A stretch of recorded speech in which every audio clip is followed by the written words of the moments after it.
symphony. Greetings, salutations. Ah, greetings, salutations. Greetings, salutations. Greetings, salutations. Greetings, salutations. Ah, what's up? What's up, nephew? What's up? Give everybody a chance to catch up. You know, give everybody time to fall into line. Tell us something good. I'm waiting on Petra. I'm waiting on Petra. You know, when Petra comes in, sending cans. You know, hey, ah, you got the right foundation. I don't know why people say I am always I am always on time. Whenever you call, I'm always on time. Yeah, that's my story. I'm sticking to. It's my story. I'm sticking to. Come on in. Schedule got changed. Schedule got changed. About me. What is about me? Subscription. I have it. Oh no, no.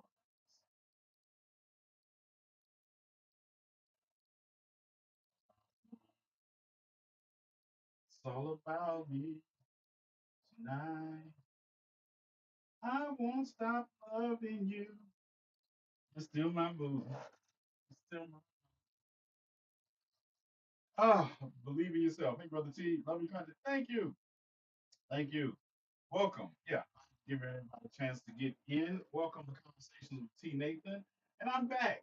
Yes, I was not here. I was not on the radio, GCPR Friday, because I was in St. Louis and I didn't take my computer with me. But we're back on all platforms today um, to catch you up about what happened in St. Louis, what our next project is, because yeah, we keep it going. If you haven't seen our videos in St. Louis about helping those who happen to be homeless with meals, supplies, and just generally listening to them and trying to figure out how to navigate some solutions, I advise you to go take a look at 4 or 5 videos I posted while I was in St. Louis.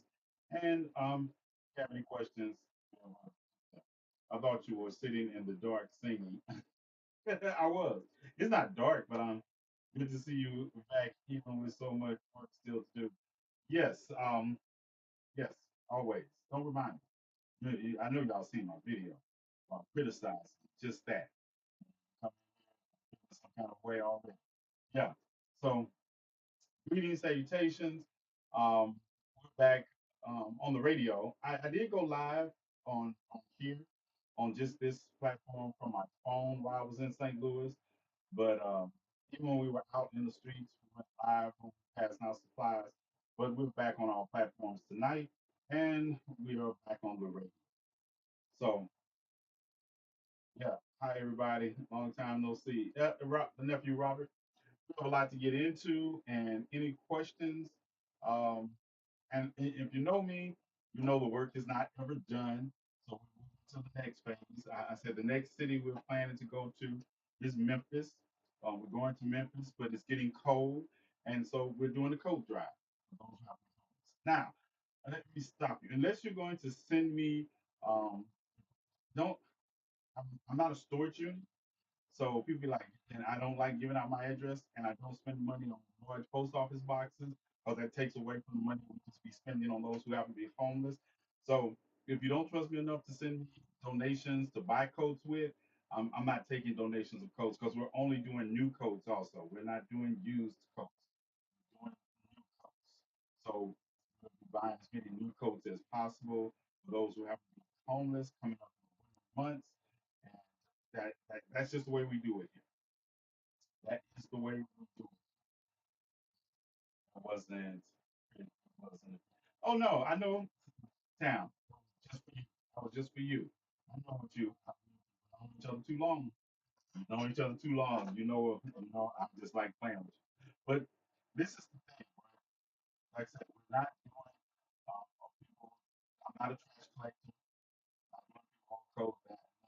don't want people sending me stuff because people deserve new items also.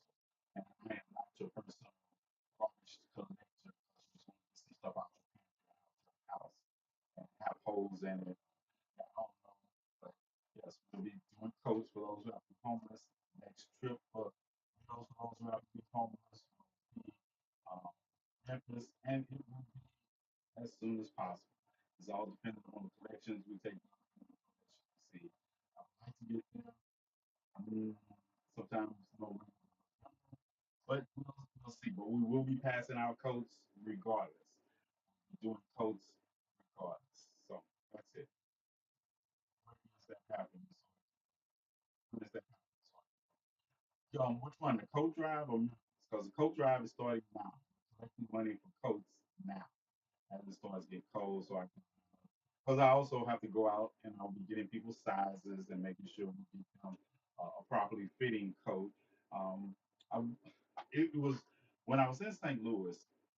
And I started to realize we got to do something better than the tents that we usually get because they only usually last in the element. These tents are outdoor tents, but they're camping tents. And no one was, these camping tents are not made to be out in the weather indefinitely. So after a year, they start to take wear and tear. I was thinking about that also. And I think Rain, somebody sent me an inflatable, um, inflatable tent that I think has a long term. I'll just put it out there. If you're in an area that you think of homeless camps. Yeah, the coat drive is starting now. This was starting this funds at the same time. So that's open. Every time we stop one, we go right into the supplies for school. We're always doing that also. So yeah, we're trying to raise $396,000, and I'm not going to bust.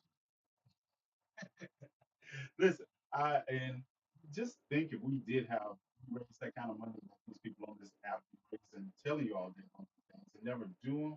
And I think about yes, we spent about $1,600 the last 2 days on those young homes. And like I say, you can go watch the video for yourself and see what we did and see the but there's things you factor in on the ground.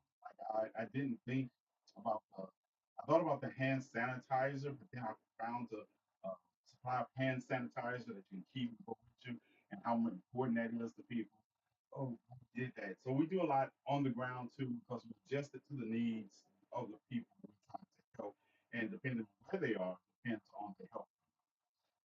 So if you go back and watch my video, I think my nephew was coming by here and he was coming by here, and he was with it.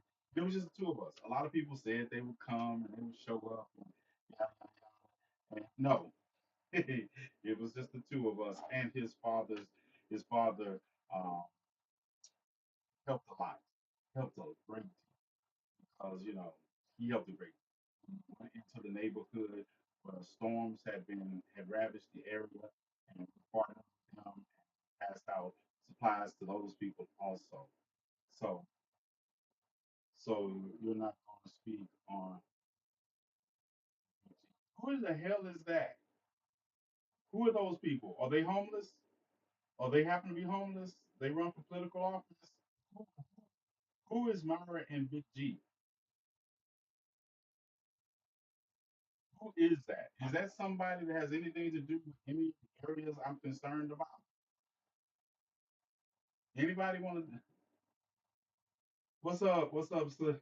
What's up? What's up, Slick?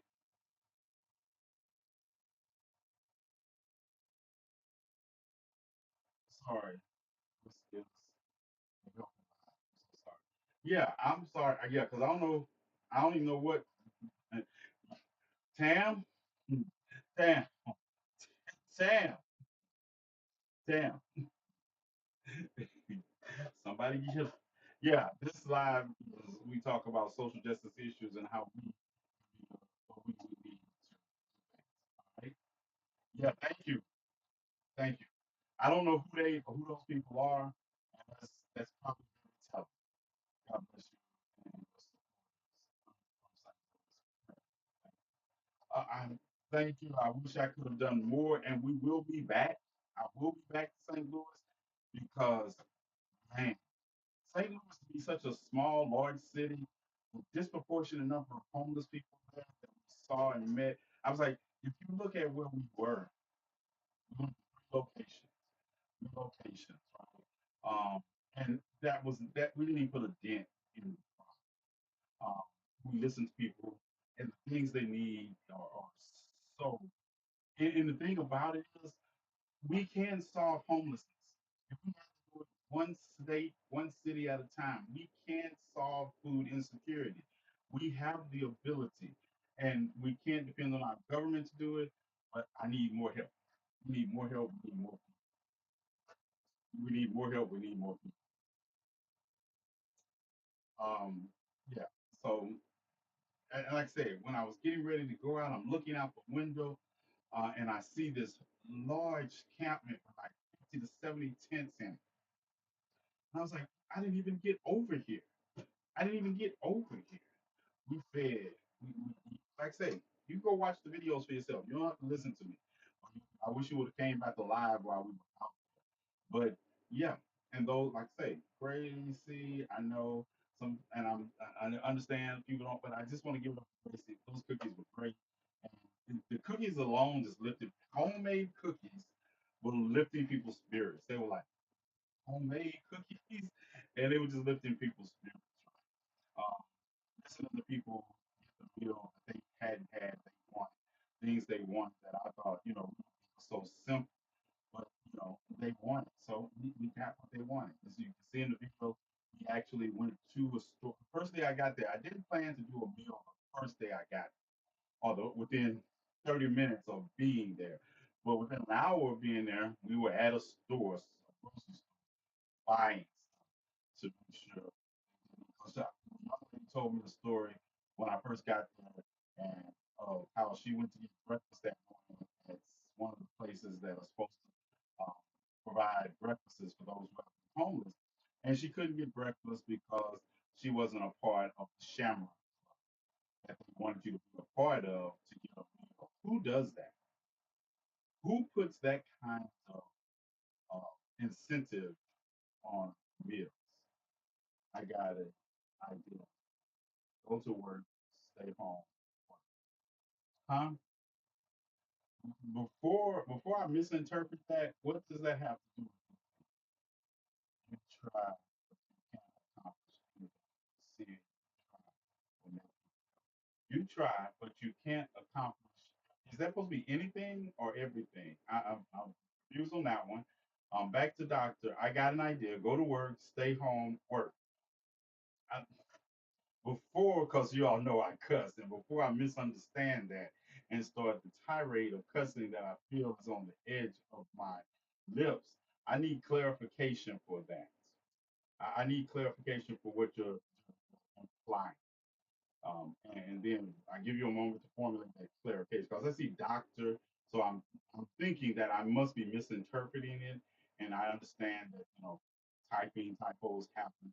So before I proceed to go straight to ad hominems, I just want to make sure I'm not misinterpreting that. So you sit with that for a moment and tell me what you, and if I miss it, I'm sure one of my moderators will tell me. Thank you for coming to St. Louis, Missouri. Listen, no problem. I say, and then we will be back. We will be back. I'm looking to partner with people in the area that we contact, and we will be back. Can I tag you in a video of a young woman who's going to have her home closed? And if it's in Tennessee, if you're talking about the one in Nashville, I already know. But if you tag me and everything, anything. I don't, and I'm not being funny, but I get tagged in so much that I don't get around to all. I literally get tagged and stuff, tons of stuff every day. So if you have something you really want to see, and it's bad enough to interrupt what I'm talking about at the time, then tag me on Instagram. Tag me on Instagram. Send it to me on Instagram. And I'll check it out. We're going to change homeless. Those who have been homeless will stay in shelters here. Yeah, I know. I told you that's why I can't stand animals. I appreciate you. No problem. So no, it's not no reason to be sorry. I'm just letting you know. I do that. I think people don't understand the way I do it. They get offended. Someone got offended that knows me because I told them something today about how I move, and they thought I was being. And I said, no, that's just how I move.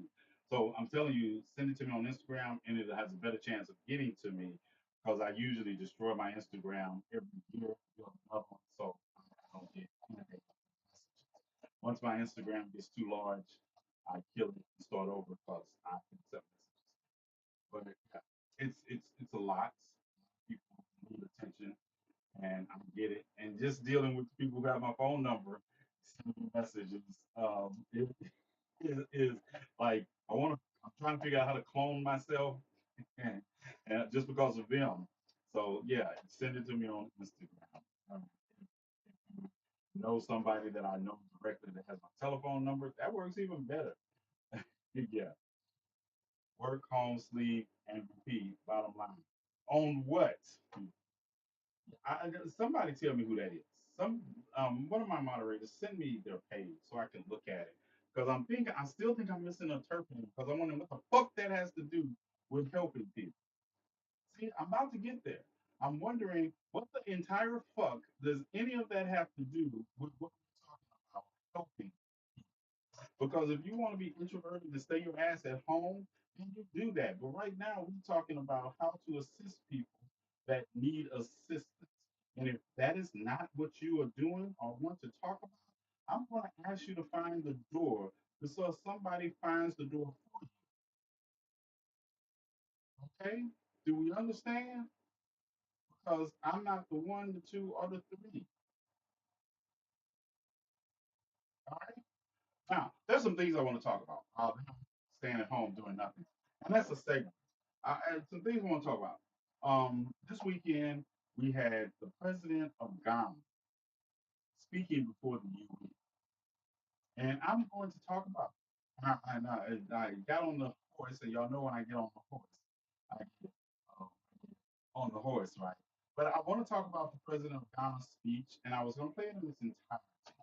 Um, so I guess we're going to play that, but I also want to share something with you all.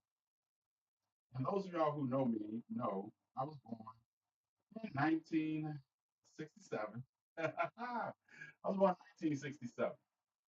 And you know how we always are talking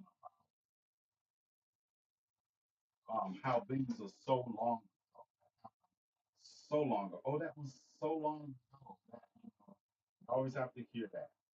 So, you know, a good set of. I wanted to take this opportunity to. I had a video, the unwhitewashing of history with TNathan about this situation I'm about to post, right? But I will be 58 years old in October. And so I wanted to do something that was relevant to within that 58 years.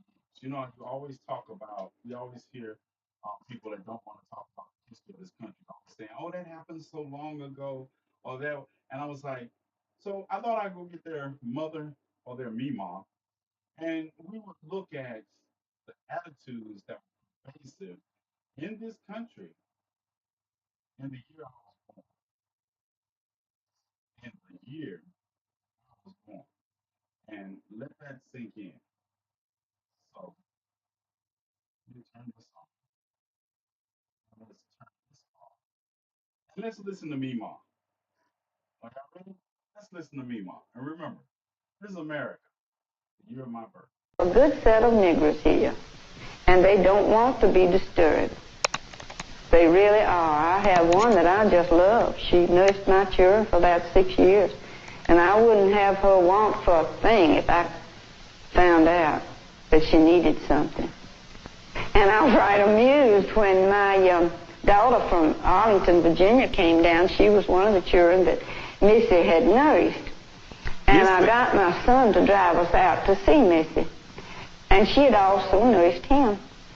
And his little boy was in the car with us. And when Missy came out, she said, look at my children. And she put her arm right around William's shoulder. And the little boy just looked up at her, you know. He didn't know what to make of it. And I said, listen, Billy, Oh, that was a mother to him for a while. I'll tell you, she helped nurse him. And so that's the association we had with them, and I presume there's still some good ones around. Of course, there are some getting some good ones. Ideas, good and ones. That's all right. That's progress. But listen to this. We've got some mighty good darkies here. Got some mighty good darkies. They had some mighty good darkies there. This is 1967. This isn't slavery. This isn't slavery. This isn't even Reconstruction. This is 1967, right?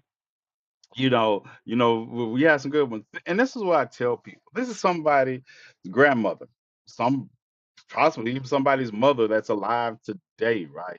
This is the mentality that has went into shaping the policy and protocols of this country. And so when I hear people talk about, oh, that was so long ago, I was like, my lifetime? My lifetime? This is the civil rights movement, my lifetime. It happened onto this. These people are still alive. There's my nephew. I'll say hello to my nephew. Um, this is our lifetime. Do you understand? This is the predication of what they want to whitewash right now. And if you saw the video I did with this, I posted in and I talked about the unwhitewashing of history with TNathan. And I also talked about, oh, let me show you my shirt. I'm gonna play this video again. I'm gonna show you my shirt first. I'm gonna show you yeah, if you know what I got on, you know what I got on. Because that is the history they want to whitewash to a version of history that makes it palatable for them. But they also want to whitewash the parts of history that they are fearful of. Told you. Nathan comes from Nat Turner. My father's name was, and we all have initial first names too. He was E.L. Nathan, and it's like I go by T. Nathan, right? Nat Turner, 1831. 75 men joined Nat Turner and slaughtering their enslavers. Yeah. So when you all be going around here talking about rhetoric and toning down rhetoric, and I'll be like, we didn't start this fire, or celebrating deaths, and he like saying, oh, everybody has a right to live. There are worse fates than death. There are things that have been done to our people that are worse than death. They didn't even have the humanity to kill them. They enslaved them. They brutalized them. They beat them. So, excuse me if I'm never going to cry about the death of a colonizer or somebody that has the mentality of thinking that there's some compromise that we should engage in over our existence, right? It's like until you go to the house, they don't do it. Yeah, I think I got to stop reading comments because there's some, right? I was born in 1978. My mother was born in 1950, and my father was born in 1931. Yeah, your, your family revolted, revolted. My family, yeah, the history of my mother, father, grandmother, and those in the Mississippi resistance movement is Googleable, right? Once you Google me, it leads you to all of that, because they weren't just sitting in, they weren't just sitting in, they were firing up. You see, so that what did you think I learned to fight fire with napalm from? So at the end of the day, I like I say, I'm going to play this video one more time for the people who are just joining us. But I want you to listen to this again. Like I say, this is not 200, 400 years ago. This is my lifetime. This is 58 years ago. If we're being charitable, A listen up. good set of niggers here. We got a good And they set of don't niggers. want to be disturbed. They really are. I have one that I just love. She nursed my children for about 6 years. And I wouldn't have her want for a thing if I found out that she needed something. And I was right amused when my daughter from Arlington, Virginia came down. She was one of the children that Missy had nursed. And I got my son to drive us out to see Missy. And she had also nursed him. And his little boy was in the car with us. And when Missy came out, she said, look at my children. And she put her arm right around William's shoulder. And the little boy just looked up at her, you know. He didn't know what to make of it. And I said, listen, Billy, was a mother to him for a while. I tell you, she helped nurse him. And so that's the association we had with them, and I presume there's still some good ones around. Of course, there are some getting some Thank you. There's ideas, still some good and ones that's around. all right. That's progress. But we've got some mighty good darkies here. Some mighty good darkies. We got some mighty good darkies. As long as you devote your existence to the service of me and my community, then we will be willing to tolerate you and call you good darkies because, I don't want you to have any ideas of liberation because that's conflicting with what we want for you because your value is rooted in your worth to us. Yeah, yeah, progress is still having some good ones around, and that's why I tell you, for me, the coon dancers, the jigaboos, the rocky raccoons, they can all die, and I won't feel anything for them.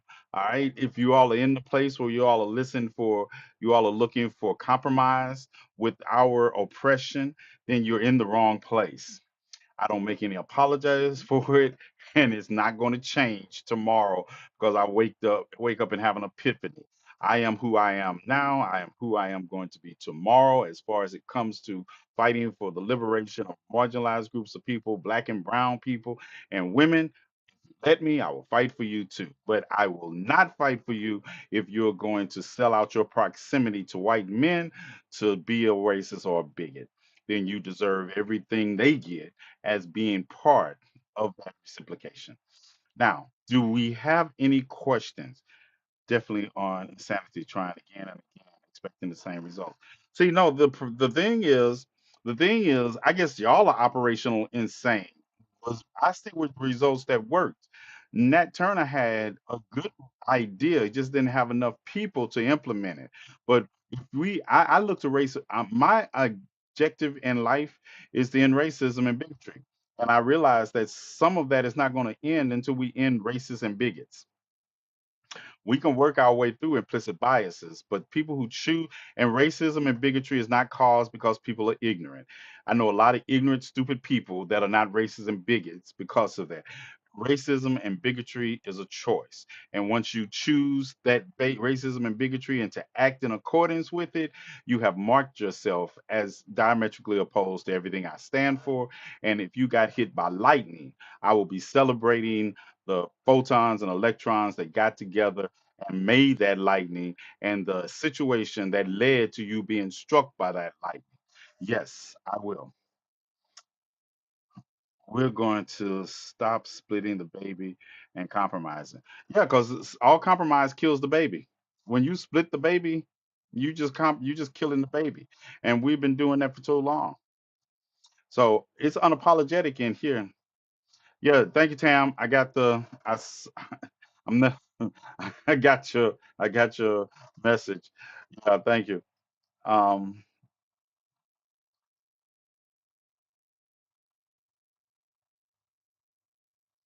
Oh, the fall of the patriarchy is a must because the patriarchy we serve is rooted in white supremacy and bigotry. Yeah, that goes without saying.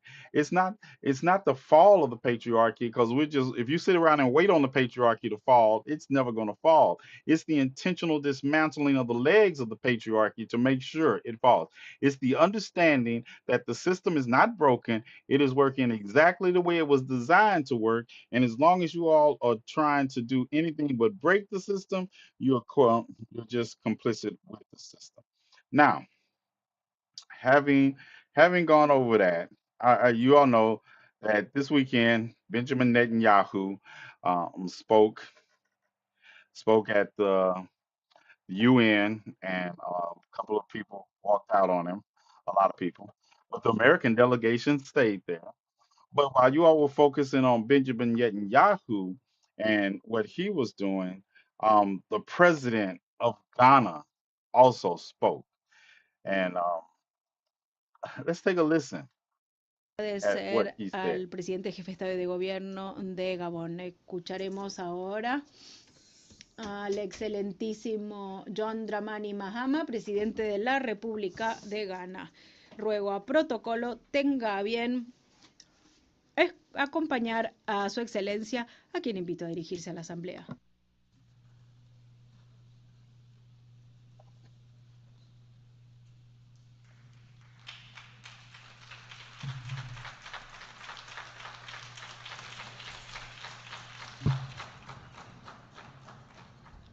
Thank you, Madam. Muchas gracias, señora presidenta, señor secretario general, excelencias, damas y caballeros. Con motivo del 80 periodo de sesiones de la Asamblea General, quiero hablarles del papel Hold that thought. que le cabe al África en el futuro de la organización. Sin embargo, no puedo hacerlo si no se tiene posibilidad de su precursora. Hold on. Les incómoda. Quizás esto se deba I was brushing up on my Swahili. Hold on. I loaded the wrong one. I got the English translation for you all. I was like, oh yeah. And y'all know, if you know me, Ghana. Yeah, that's where the grandmother is from. That's where she hails from. So sorry about that. Uh,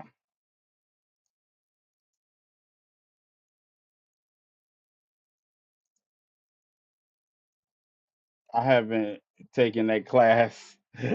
Uh, The Assembly will hear an address by His Excellency John Dramani Mahama, President of the Republic of Ghana. I request protocol to escort His Excellency and invite him to address the Assembly. sorry, like I said, uh,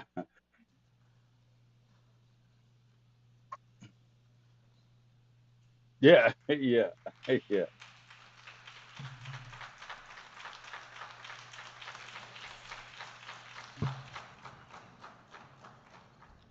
Thank you, Madam President, Mr. Secretary General, Excellencies, ladies and gentlemen. At this 80th session of the United Nations General Assembly, I'd like to speak about Africa's role in the future of this organization.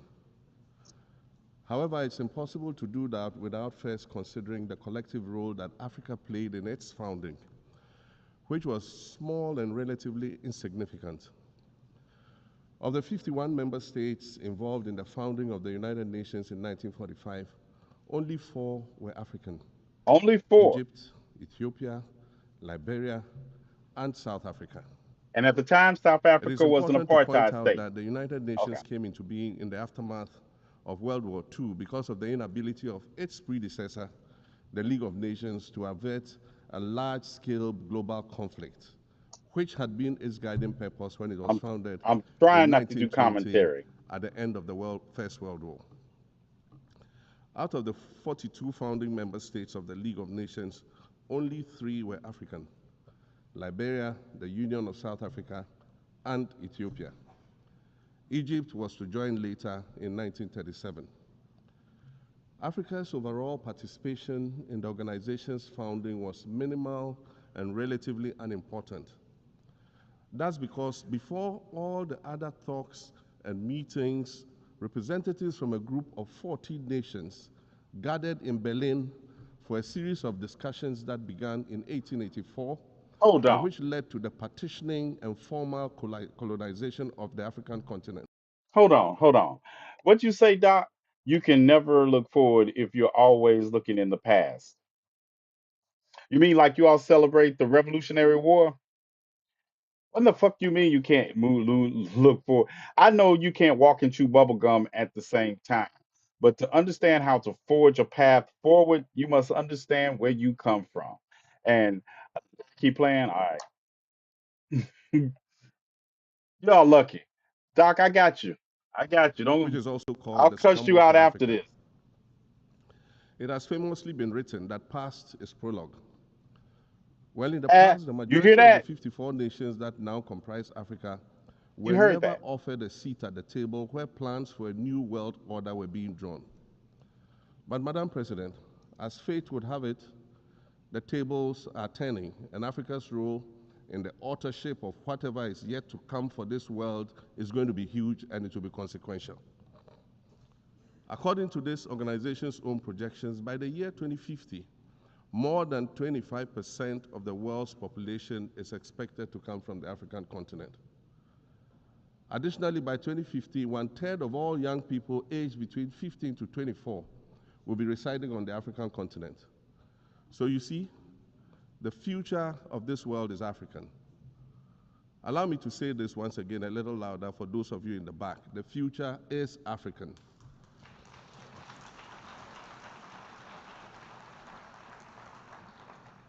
Already today, Africa is a catalyst for human potential and development, as well as for economic reform and ecological stability. Africa is a catalyst for systemic change. If this reality, which is fact-based and straightforward, seems provocative or unsettling, perhaps it's because you are viewing it through the lens of centuries of filters, colonialism and imperialism, and the resulting implicit bias. Maybe you are unaware of the resilience of African nations or their remarkable ability to make a strong comeback just when you think it's safe to count them out. That is what is happening right now in my own country, Ghana. Our constitution limits leaders to 2 4-year terms.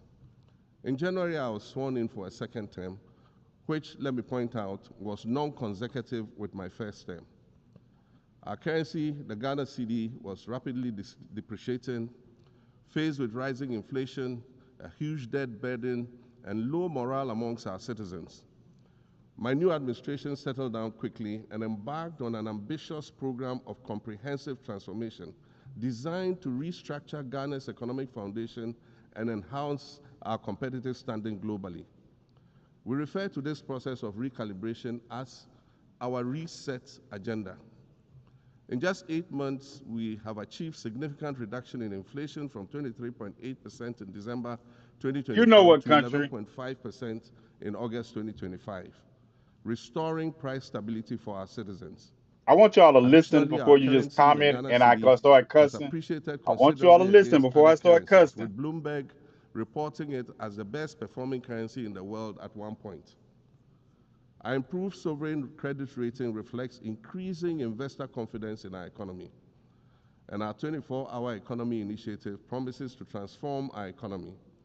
And there's a renewed willingness amongst our people to trust that their elected officials have Ghana's interests at heart and that we're progressing together.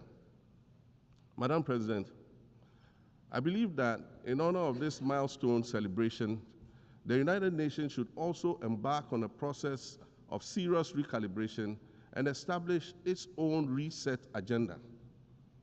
Since the organization's founding, the number of UN member nations has nearly quadrupled. And quite frankly, it is not the same world that it was back then when the UN was formed.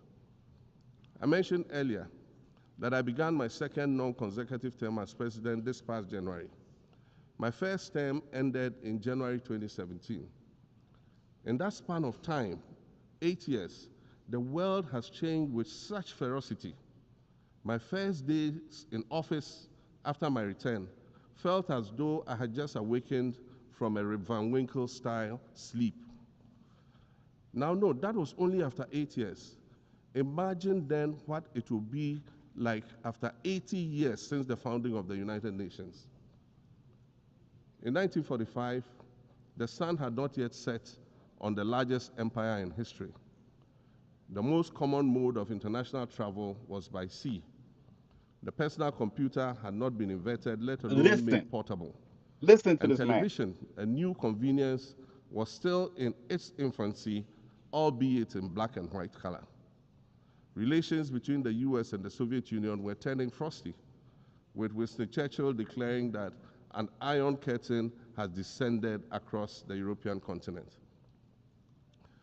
Fast track 80 years on. In today's world, hundreds of thousands of commercial flights take off and land every day. Libraries have been digitized so that volumes of literature can exist on a small device, small enough to fit inside your pocket. We live in a world of cryptocurrency, artificial intelligence, social media, the internet and its dark hidden dungeon of the dark web, all of which carry a potential threat to global peace and security. Climate change is real, and we're fighting a losing battle against the loss of Maldives and other island nations to the rising sea level, against the loss of Timbuktu to desertification and the Amazon forest to global warming and deforestation. Madam President, the UN Founding Charter is outdated when it comes to representation in this August Assembly. The most powerful post-World War II nations are still being rewarded with an almost totalitarian guardianship over the rest of the world. Listen. And yet, the first sentence in Chapter 2, Article 1 of the UN Charter declares that the organization is based on the principle of sovereign equality of all its members. If this were true, and was the case, a continent as large as Africa, with its numerous UN member states, would have at least one permanent seat on the Security Council. One permanent seat. Just one. Furthermore, we believe that veto power should not be restricted to only 5 nations, nor should it be absolute. There must be a mechanism in this House for the General Assembly to challenge a veto. No single nation should be able to exercise an absolute veto to serve its own interests in a dispute. In 1995, during the 50th anniversary of the United Nations, Nelson Mandela stood in this very spot, and he said, the United Nations has to reassess its role, redefine its profile, and reshape its structures. It should truly reflect the diversity of our universe and ensure equity among the nations in the exercise of power within the system of international relations in general, and the Security Council in particular. I close quotations. 30 years later, we African leaders are still making the same simple request for a permanent seat on the Security Council with the power of a veto. So today, Madam President, I stand here in this exact spot and ask the world, if not now, then when? When? We demand not only a reform of the Security Council, but also a reset of the global financial architecture, which is currently rigged against Africa. Africa must have a greater say in the world's multilateral financial institutions. And while I'm making requests, I'd like to call for the removal of the blockade on Cuba. As Dr. Kwame Nkrumah, our nation's founder, famously said, we seek to be friends with all and enemies to none. The Cuban people shed their blood on African soil in the fight against apartheid. And indeed, Cuba has been and continues to be a faithful friend of Africa.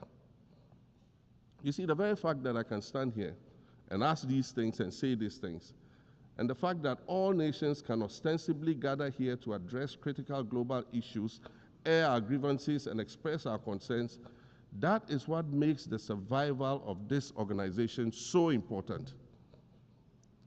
In every old city or village, you'll find a town square, or a courtyard, or a plaza that once served as a gathering space for the citizens of the community and their leaders. Meetings and celebrations were held there, as were trials and elections. And these were spaces that brought people together and held them together as a community. Sadly, time and technology have eroded these spaces. Madam President, in many ways, the United Nations is the proverbial town square of our modern global village. And it has never been more critical for us to protect this one space that brings and holds the world nations together as a community. The internet, social media platforms, and artificial intelligence offer us the illusion of connectivity, when in fact what they do is reinforce isolation by using algorithms that ensure that we do not receive new ideas and perspectives, but rather more of the same content. We are served alternative facts and manipulated images, making it easy to disseminate disinformation and sow seeds of division amongst communities. Madam President, these are dangerous times. Our world is currently experiencing a rise in nationalism and economic instability. There's a general breakdown of multilateralism. Various acts of aggression have been committed against the sovereignty of others, and nations are attempting to circumvent the very safeguards that were put in place to prevent large-scale global conflict. These conditions are all too similar to the ones that led to the League of Nations' failure in fulfilling its mandate. Failure of the The League of Nations. denial of visas to President Abbas and the Palestinian delegation sets a bad precedent and should be deeply worrying to all member nations of the United Nations. I'm going to address that too, Dark Ghana Knight. recognized the state of I Palestine in got you. 1988 and supported a two-state solution to the conflict since then. And I say, contrary to the claims of some, a two-state solution would not be a reward for Hamas. It would rather be a reprieve for the hundreds of thousands of innocent women and children and people who are facing collective punishment and forced starvation for no reason other than the fact that they are Palestinian. For nearly 2 years and for the fear of reprisals, we here in this General Assembly have been playing hide and seek with language to Hide find and the right seek. words to help us avoid or excuse what we all know is taking place in Gaza. Hide and But seek here's with the thing, it language. doesn't matter what you call it. If it looks like a duck, it swims like a duck, and quacks like a duck, well, then it must be a duck. The crimes in Gaza must stop.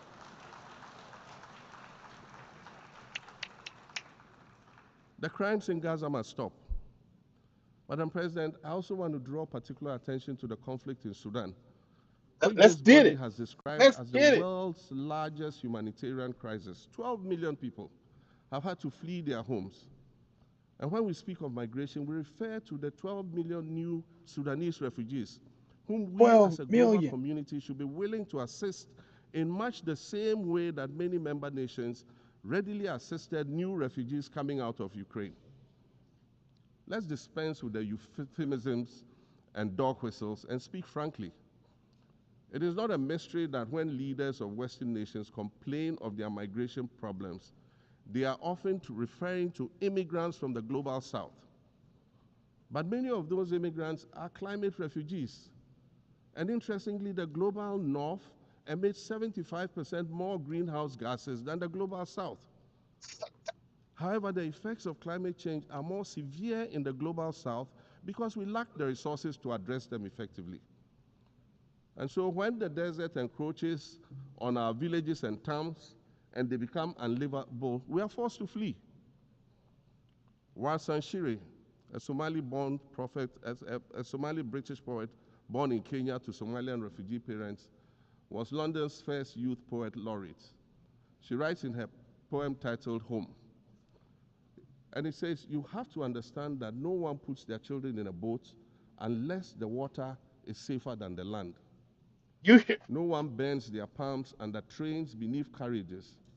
No one spends days and nights in the stomach of a truck feeding on newspaper unless the miles traveled mean something more than just a journey. Madam President, we cannot normalize cruelty. We cannot normalize hatred. We cannot normalize xenophobia and racism. If we're going to tell a story, let's not tell it slant. Let's tell all the truth. When we speak of migrants, we speak of Mami Ewusi Mensah Frimpong, a judge on the U.S. District Court for the Central District of California. She's the first black female judge on any of California's 4 federal district courts. She was born here in America to immigrant parents from Ghana. We speak of Peter Bosman, a medical doctor in Ghana who moved to the town of Piran in Slovenia in the 1980s and later became the first black mayor of Piran, the first black mayor in Slovenia and in the whole of Eastern Europe. We speak of T. Michael, the iconic Ghanaian Norwegian artist and designer. And of course, we speak of the late Kofi Annan, former United Nations Secretary General. Secretary General, yes, my homeboy. Sorry. Former United Nations Secretary General and Nobel Peace Prize recipient, who was born in Ghana, but spent his adulthood in various places in America and Europe. These are people who have brought great distinction to the countries that they decided to call home. Just as the migrants and the children of migrants before them did, I dare say these are not invaders. These are not criminals. Madam President, the slave trade must be recognized as the greatest crime against humanity.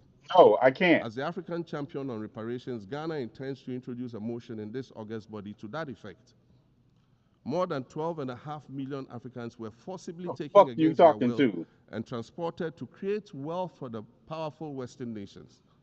We must demand reparations for the enslavement of our people and the colonization of our land that resulted in the theft of our natural resources, as well as the looting of artifacts and other items of cultural heritage that have yet to be returned in total.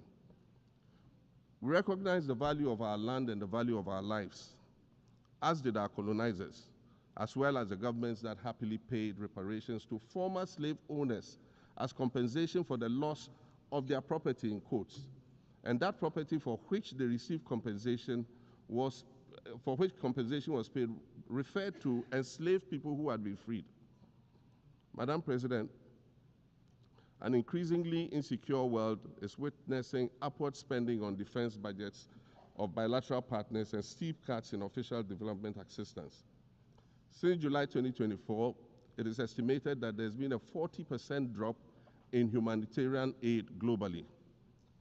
In this era of global uncertainty, Africa must exercise sovereignty over its natural resources to raise the necessary funds to ensure the well-being of its citizens. The days of parceling out vast concession areas to foreign interests for exploitation must come to an end. We'll continue to welcome foreign investment, but we must negotiate better for a bigger share of the natural resources that belong to us. And we must insist on value addition to these resources.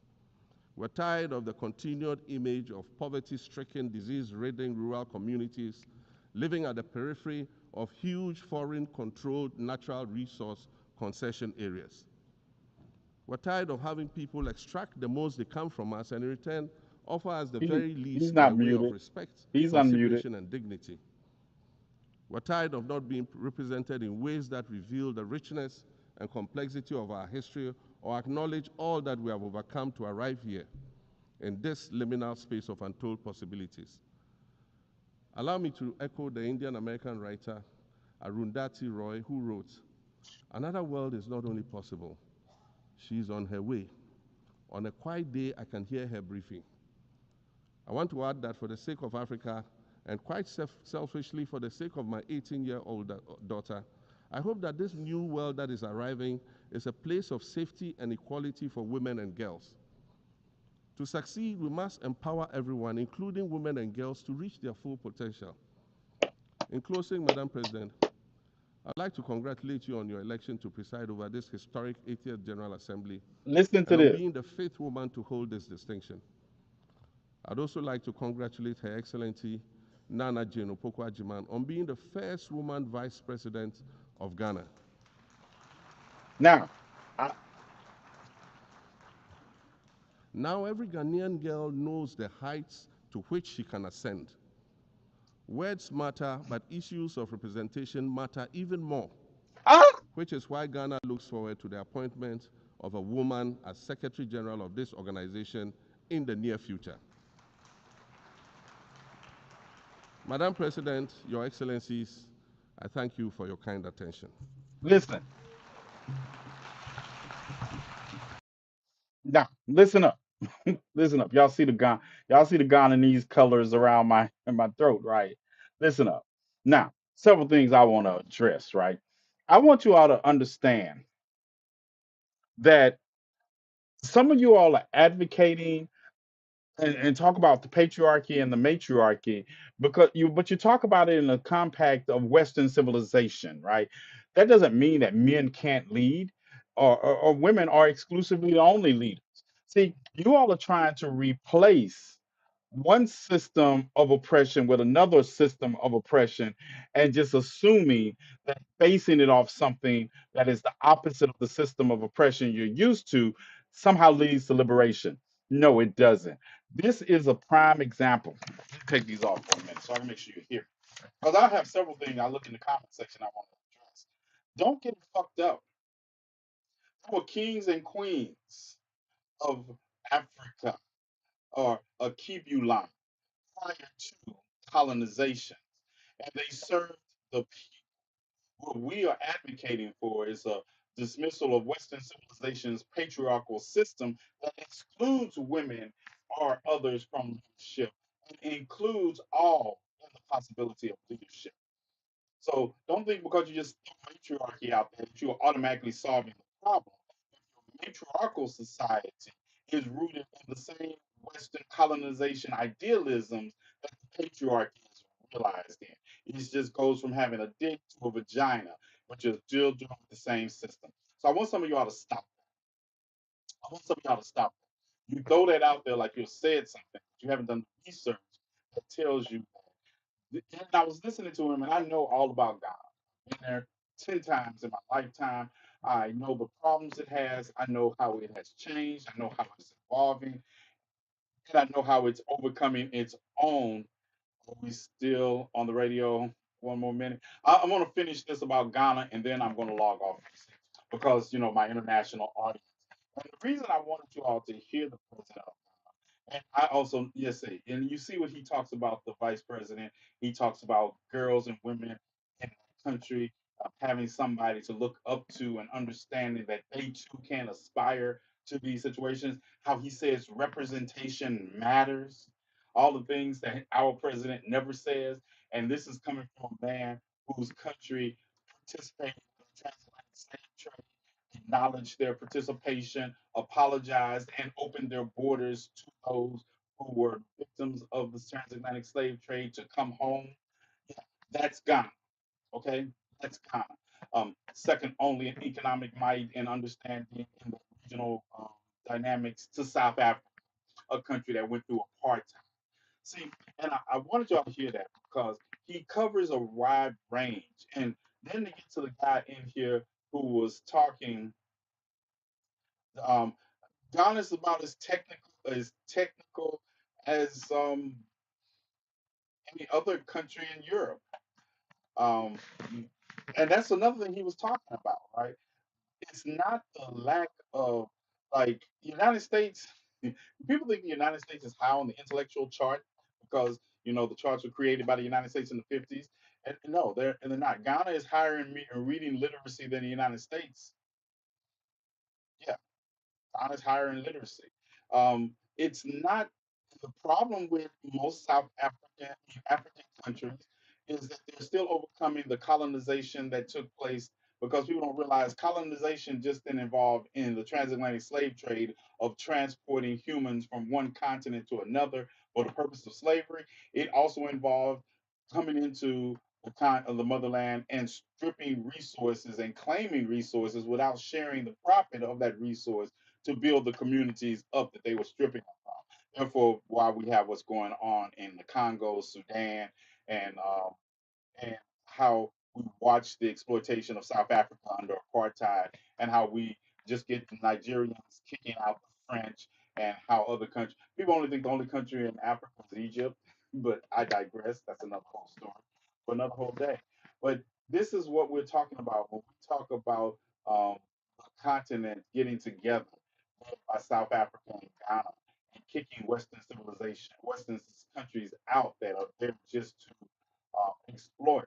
But there's a problem with that because they're inviting in other big exploiters like the Chinese and the Russians. And I think that Africa needs to take the time to find its own basis before cooperating exclusively with any Western civilization or imperial civilization like China or Russia. But that's a whole nother story for a whole nother day. And we can have those conversations also. But what he is saying, right, is that that's what must happen. They must find their footing. They must become these things. And when people talk about, oh, you can't move forward if you're always looking at the past, how, how do you move forward without learning from the mistakes of yesterday? That just means you can continue to commit them and you're all right with that because some of y'all are stupid. I know. I thought y'all think this is a nice, friendly place, right? No, some of you all are just goddamn stupid. Or you're so rooted in your own privilege that when people are looking back on the past and points out what you and your ancestors did to contribute to the problems that we're experiencing today, you want to say, oh, let's not look at the past because you're not doing anything to make the future better. Like I said, you all are stupid. And the Dark Knight, when we get to the point, it's like, I am never going to be a person that is going to be like, I did all I can do and that's it, and then be settled. No, I'm never settled with that. Like I said, on that trip back from St. Louis, and I saw what I didn't accomplish, I started plotting about how I can accomplish more. Because I'm never going to sit. It's not going to be all right as long as there are those who happen to be homeless in the richest country in the world. Is not going to be all right as long as those people that are suffering food insecurities are suffering food insecurities. That means that I have to beat you all more to come up with more money so we can. No, that doesn't mean that I should sit back and say, well, I did all I could today. Never is enough. Every day I go to shelter. Every day that I tutor, I always come back and I reflect on what can I do better tomorrow. It is never.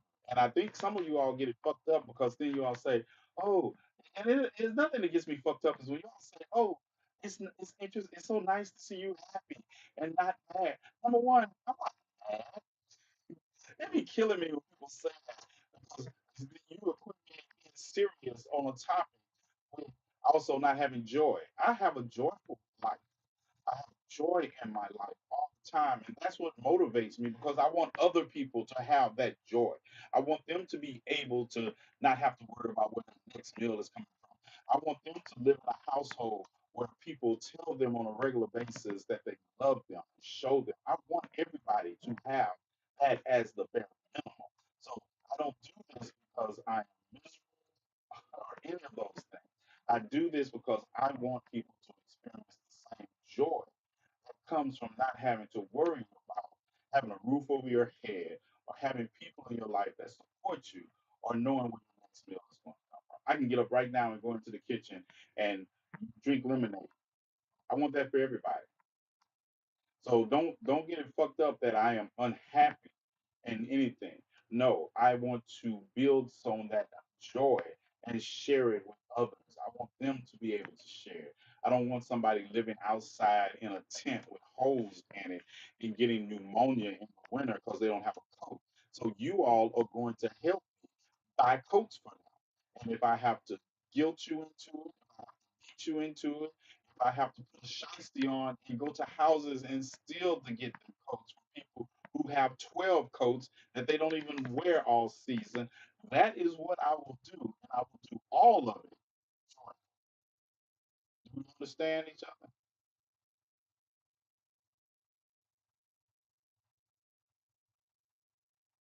Do we understand? I had the conversation too. I asked questions to understand. I don't mind you asking questions. But see, and another thing, people will take my answers and think they're being insulted. And no, I'm just telling you how intense it will be. How intense it will be. Everybody in here that I call family knows that TNathan is going to check everything. All of them have had pushback. My chief of security gets pushback on a regular basis, and he's in charge of my security. And if I will argue with the man in charge of my security, so we don't get this wrong, you all know it's open season on all of them. Like I say, this is not the live you stumble into and voice opinions that are not rooted in fact or voice opinions that involve anything with compromising what I talk about when it comes to liberation. This is not that live. There is no compromise. There is only action. There's only action. And it's not just my passion, it is the passion of the people who I come from. It is the passion of the ancestors towards liberation. It is the passion of the future towards liberation. So when I see people stumble into the comment section talking about, oh, you can't move forward if you're always looking back, I'll be bitch proof it. Because we can walk and chew bubble gum at the same time. And if you can't, this is definitely not the place for you. And if you can't handle a little pushback on realistic ideas that have been proven not to work, then you're in the wrong place also.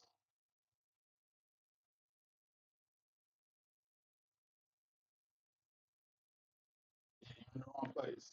So, with that being said, Reese, is I think Reese and DJ got something going on. I swear they got something going on. DJ, let me find out.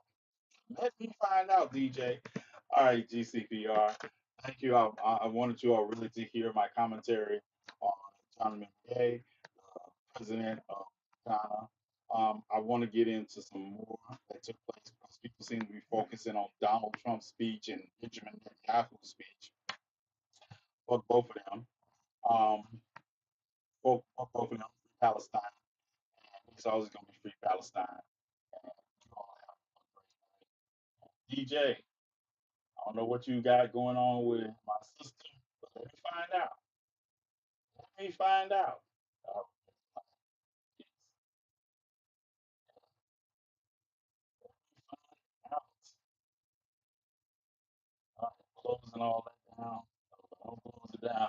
My live will wind up somewhere else. Now, in your opinion, how do you disembark in foreign investment from neocolonialism? Um, this is how you do it. It's not that you have to do that. You just have to remind them you can't let foreign investors choose the terms and dictate the terms of their investment to you. You have what you have what they want, and you must set. I'm not. I'm listen, and because people don't understand, I am a globalist. I am a globalist.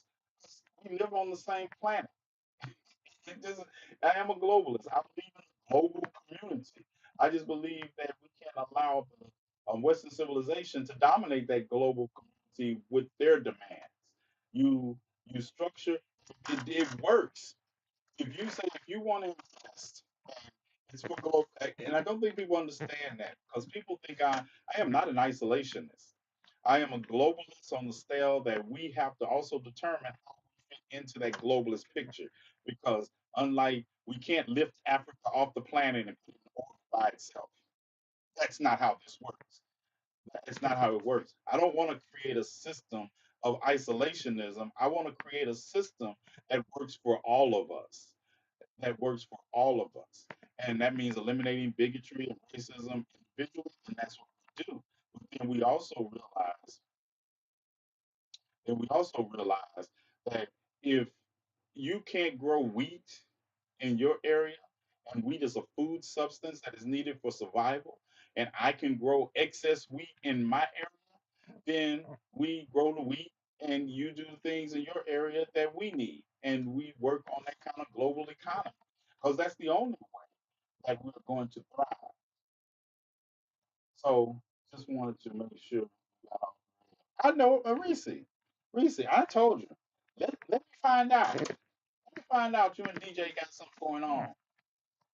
I struggle with using investment for building up and most wealth out of capitalism. And you know, so you're right. But see, that's why I said I predicated on if you're controlling the terms and conditions of the investment, then you take it out of the hands of making it about capitalism and control, and you make it about a fair and equal exchange between your country and mine, and but you make it about a service to the global community. What do you think about the government shutdown happening? I think we have to personally, y'all want to know what I think about the government and all these threats that are being made, and people are going to be mad. Yes, I think that you stop talking about fixing a system that isn't broken. Let it break. Let it break. I don't think people are going to realize how bad it gets until it starts to get there and start to understand all these threats this administration is making that the Democrats are going. They got an hour. What do we got? What do we got? A day we right at 100 day. Check out the calendar. Check out the timer for. I think we're like an hour, 24 hours away from government shutdown. I think that if we continue to let that party hold everybody hostage, then they're going to continue. And if you join them, people are going to forget. Yeah, people are going to forget. And I'm hoping this time Democrats hold their ground. And if the shutdown occurs, I don't think people understand you cannot move forward until you break the system. You cannot get out of the situation you're in long term until you start doing the damage. And is it going to hurt? Yes, it's going to hurt. Yeah, it's going to hurt. You, I don't know if people thought that we were going to win liberation and not hurt. It's going to hurt.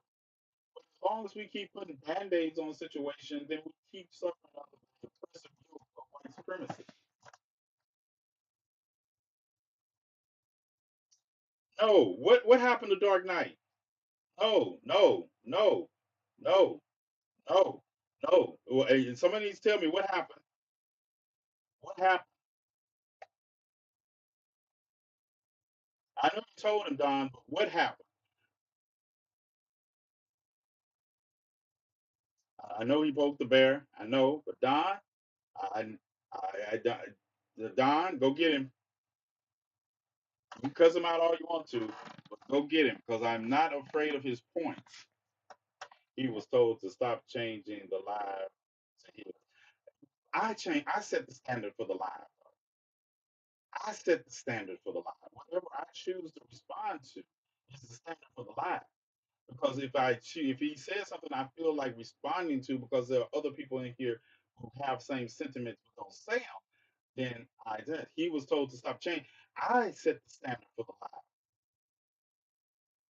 Just because he says something does not mean that he's going to change anything.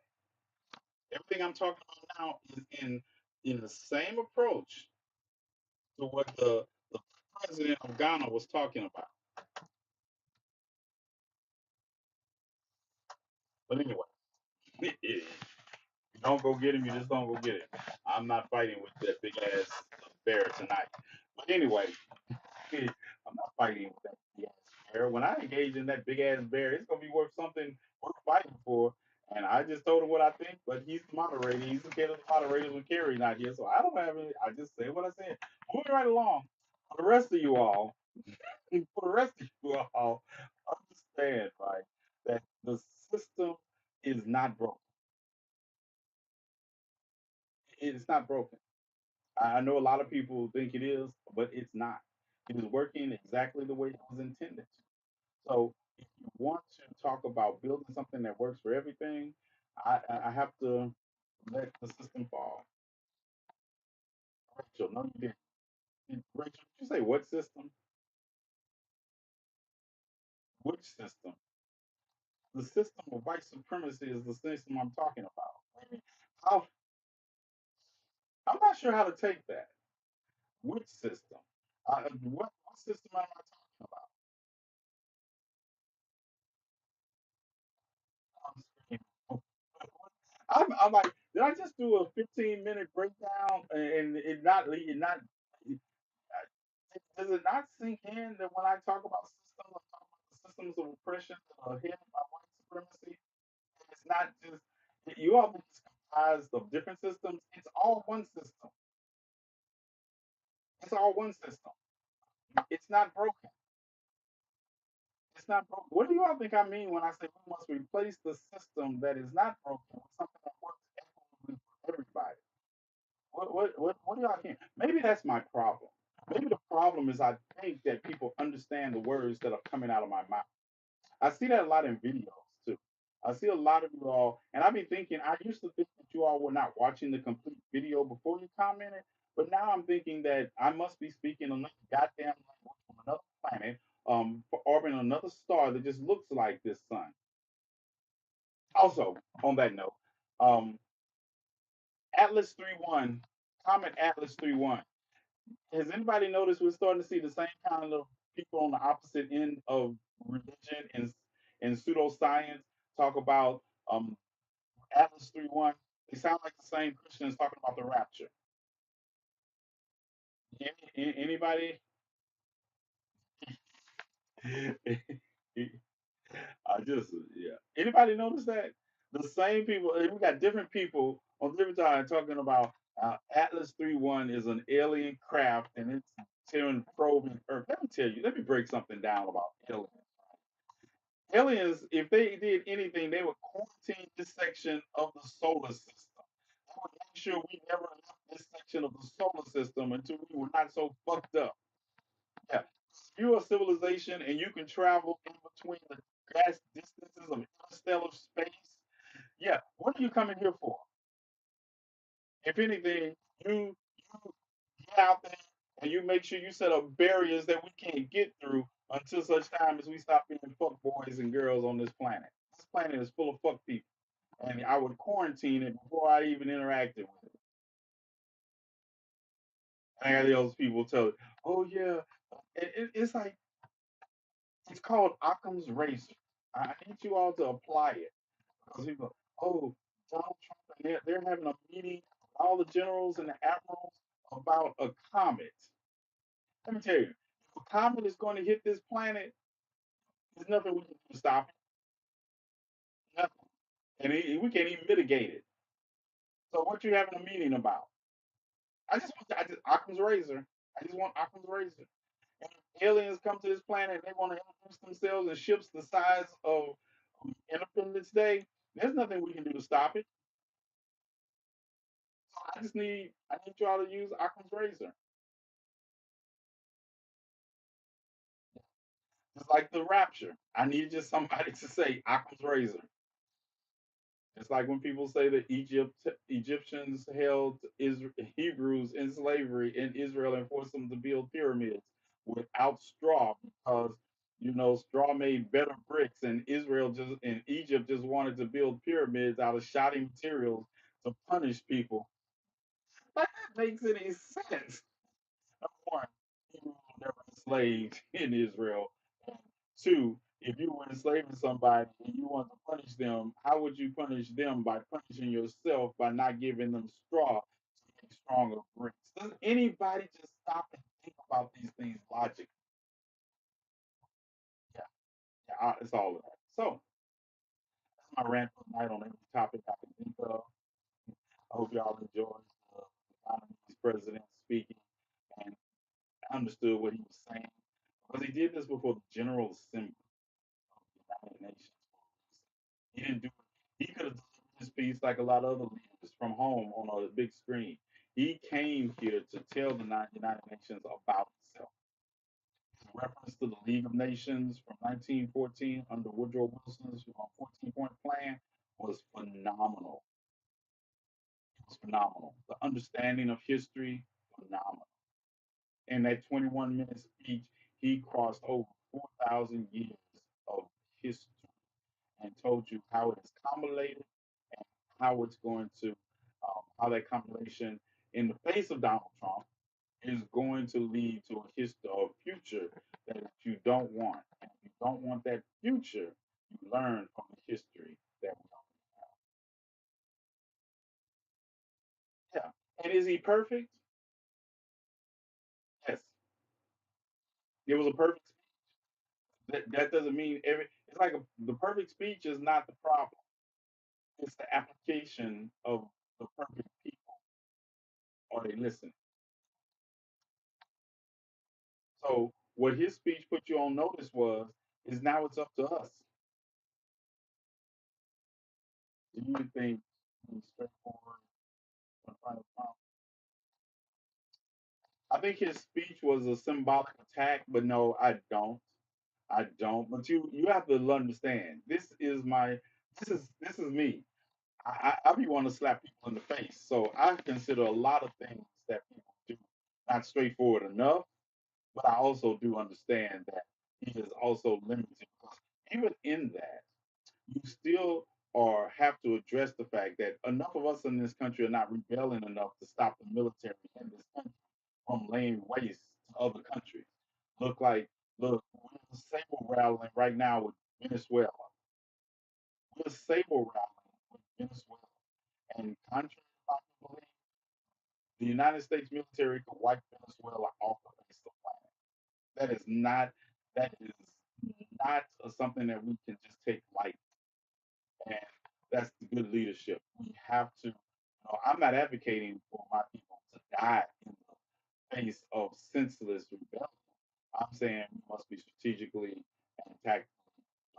Just because I might do something doesn't mean I advocate for everybody to take the physical route. I would, because I'm prepared to be hunted by the FBI. Done that, been there, done that for 10 years. But all I had to do was leave the country and go to Ghana. I could have gone to Ghana like our sister did when she went to Cuba. I also, side note, I really like the fact that he acknowledged how Cuba has been on the ground and fighting apartheid in South Africa for decades before the United States even got involved. Yeah. I don't think people understand when Panthers and Black revolutionaries ran to Cuba, and why? Because Fidel Castro was a revolutionary, and because of the fact that he didn't have an extradition treaty with the United States and didn't want one. And Cuba is everything perfect in Cuba? No, but is no less perfect in the United States for us either. I shoot us a car. Oh, y'all get it? Y'all get it? Y'all know what time it is? Time to do the puzzle. Time to do the puzzle. Oh, I got it right on the first try. So better healthcare. Yes, yes. Better healthcare access. Let me say this. Let me quantify that. Better healthcare access, and if they didn't have to live under embargoes, they would actually have better health care to go with their better healthcare access. Like, yeah, let's put that. They are embargoed on a lot of things. So, yeah, any advice for protesting? Any advice for protesting? Yes, my advice is, um, my advice. I know. Listen, you know I go to protests on a regular basis, but I go to protests for different reasons than other people go to protests. So it depends. My advice is a networking protest. I need is to network with people who have similar ideas and understanding of those ideas. That's why I use protests for a lot. I'll see who shows up, and then I watch who is committed to the bit. Like I'll be proposing extreme things. Y'all see me, right? I'll be like, yes, we're going into the street and block traffic.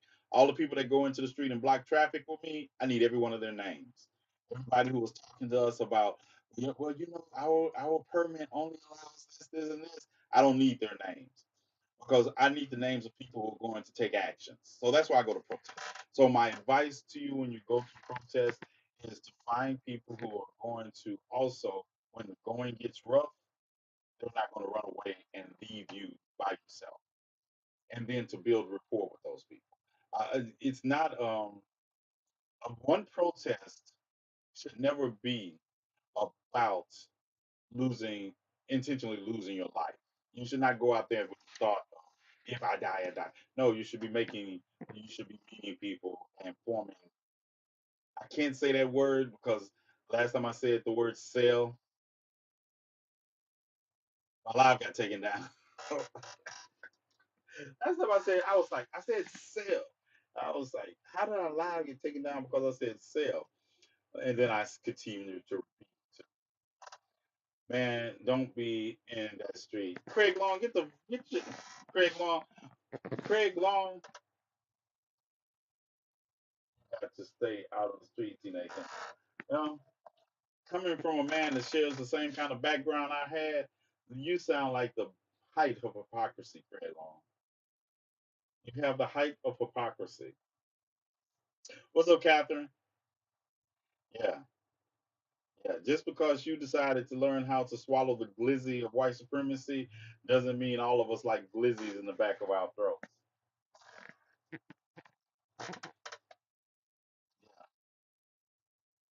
Yeah, I still don't swallow glizzy.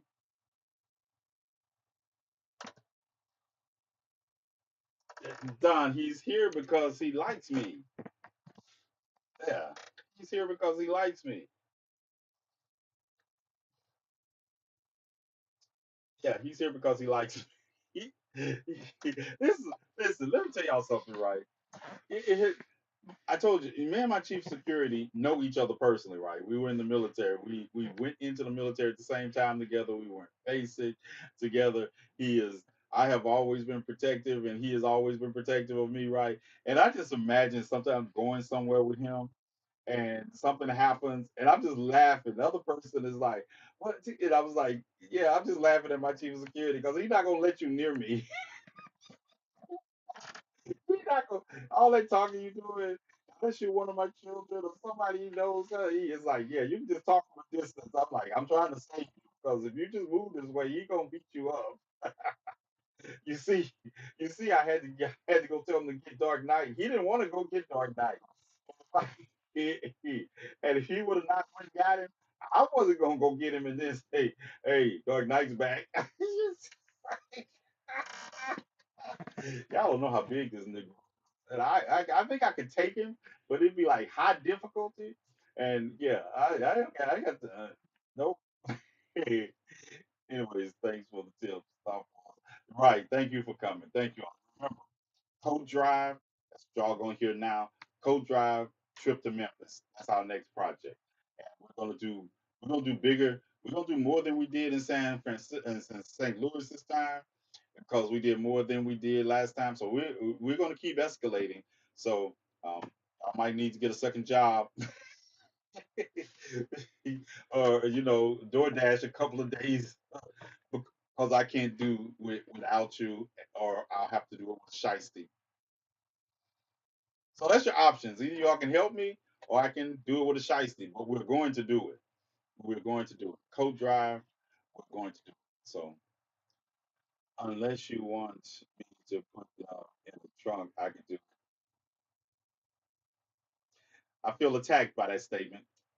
I appreciate you, Nathan. Sort of sad you keep low kids on lock. Yeah, I have to keep low kids on lock. You know what happened last time I let low kids out.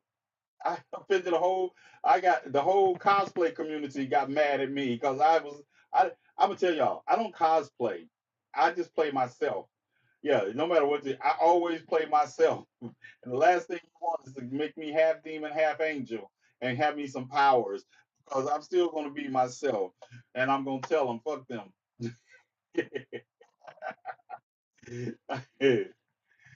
Uh, yeah, yeah. I'll show you some. I'll post some of those old um, those. I'll show you what Tam. See, a lot of y'all don't know Tam. Y'all know Tam now, but when we first started out and I used to be with them on the side. Yeah, I'm gonna show you some of those videos too. All right, because I'm that guy. All right, first let me log.